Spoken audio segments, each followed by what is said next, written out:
Do you ever wonder why you don't choke when you take a sip of water?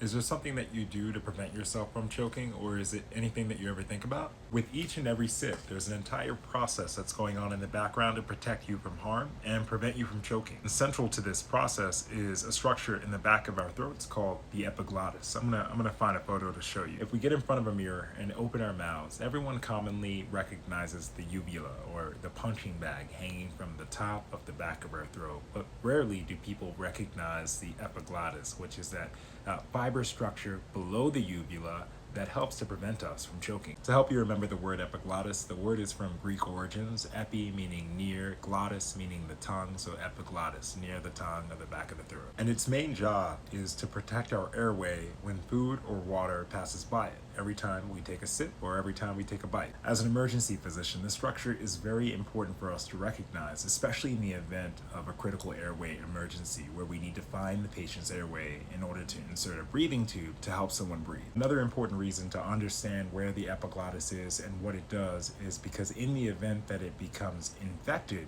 that infection could end that patient's life in a matter of hours. And before I show you, it's good to remember that there are many important structures in our neck, but two of them are our airway or our trachea. You can feel the tracheal cartilage that protects your airway if you just rub the center of your neck, and behind that is our food pipe or our esophagus, and that goes down to our stomach. As food moves to the back of our throat while we're eating, there's a complex reflex that is triggered by pressure centers in our brain that then causes a series of muscle contractions to close our airway, including the one that leads out to our nose and into our trachea or our windpipe in order to prevent food from getting caught in spaces where it doesn't belong. It's an incredibly complex reflex, and as you can see, the epiglottis is vital to making sure that you don't aspirate or get food caught in places where it doesn't belong, like your lungs. If that happens, then our cough reflex is triggered, and that's what might cause you to cough if you're eating too fast. I flipped this photo around and labeled it because I'm about to show you the real image, and this will help you connect the dots. So at the very top you see the epiglottis. It's a fibrous structure.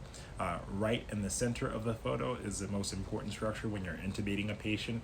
It's the vocal cords. You want to think of them as the curtains to the opening of the airway. That's how we make sound. It's important to identify this correctly so that you can properly intubate or place that breathing tube in the correct space. And this is what the image looks like in real life. You see the epiglottis up top, and you see the vocal cords at the center, the curtains to the opening of the airway. This is an example of acute epiglottitis. As you can see, the epiglottis has now swollen, it's deformed, and it's covering the airway. And that white structure is a tube, a breathing tube that has been placed. As this photo, that swelling is not compatible with life and needs intervention, which was done before this photo was taken. Now, thankfully, this type of infection is rare today, but up until the late 1980s, a common emergency included 5-year-olds presenting to the emergency room during cold winter months with difficulty breathing, drooling, and a hot potato voice as their epiglottis covered their vocal cords, making it difficult for them to speak, and no cough, again, as their epiglottis covered their airway, making it difficult for them to breathe. When this infection would begin, it only took a few hours for it to become lethal. It's caused by a bacteria called Haemophilus influenza type B. Now, it's not a flu virus. That was a misunderstanding in the 1800s, but the name stuck.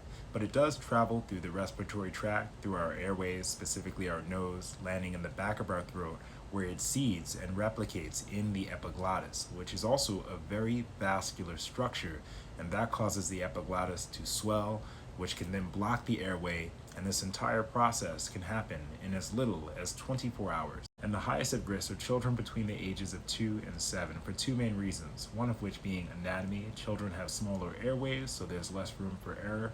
And the second is that children have immune systems that are still developing. This bacteria doesn't just stop at the epiglottis, it spreads through the bloodstream and to the brain, and used to be the leading cause of bacterial meningitis for children under the age of 5.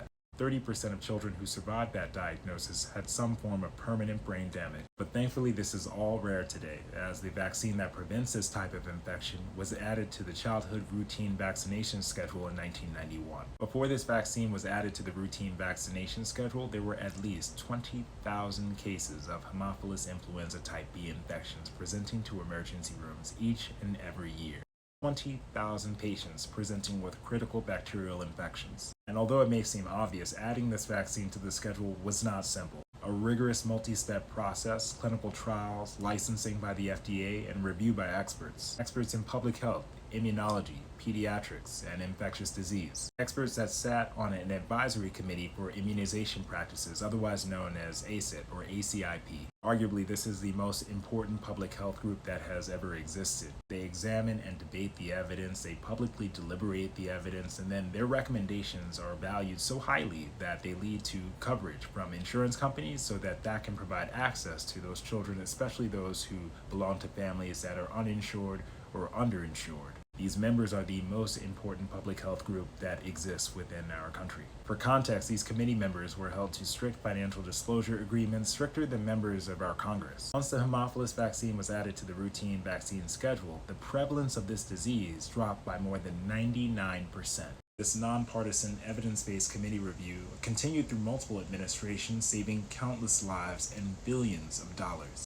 Data from the CDC shows that for each cohort of children that completes their routine vaccinations, that saves an estimated 20 million cases of disease. And this isn't obvious or commonly talked about because when public health works, it's often quiet and its success is often invisible. That's because effective prevention of infectious disease means that people don't get sick, outbreaks don't happen, hospitals aren't overwhelmed, and life continues as normal.